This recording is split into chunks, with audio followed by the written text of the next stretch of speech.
This last section on absorption is going to talk about the absorption of vitamins. Now, vitamins are organic substances that are needed in small quantities for the normal biological function of the body.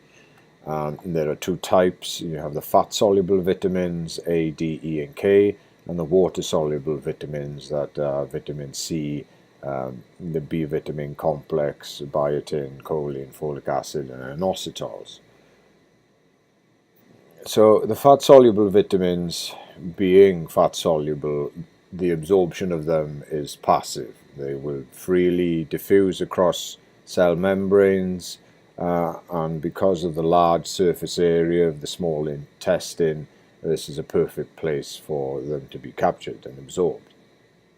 Fat-soluble vitamins typically partition into the mixed micelles during lipid digestion and absorption, and so will follow the same route. Some of it will end up in the lymph tissue, etc. The water-soluble vitamins, however, are not fat-soluble, obviously, and so they need facilitated mechanisms to pass the cell membrane. And whereas you don't need to know the specifics of this, you should know that there are both sodium-dependent mechanisms and facilitated transport mechanisms that allow this to happen. The one that you should recognize and be able to describe is the absorption of vitamin B12, because it's more than just one step.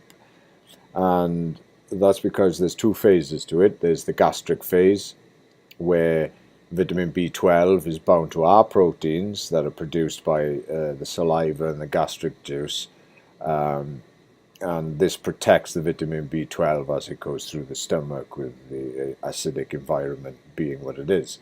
And at this stage it's also bound to a lesser extent to intrinsic factor, which is also secreted by parietal cells.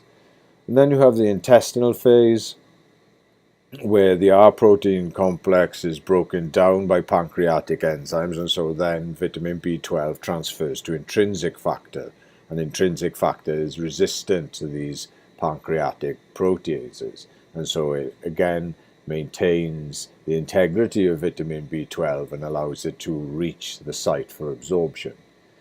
And the site for absorption is found in the terminal ileum, because this is where intrinsic factor or IFB12 receptor is found. This is shown here in the diagram. So B12 bound to intrinsic factor is recognized by this receptor, and it drags it then into the cell, transports it into the cell. Once in the cell, it gets transported into the mitochondria by means we don't really understand, and then it's dissociated from the intrinsic factor and then passed into the blood. Once it's in the blood, it binds to the protein transcoalbumin that then transfers the vitamin B12 to where it is needed. And if it's not needed at the specific time, it's then stored in the liver for later use. The rest of the digestion absorption of carbohydrates, proteins, and lipids are found in the biochemistry metabolism lectures.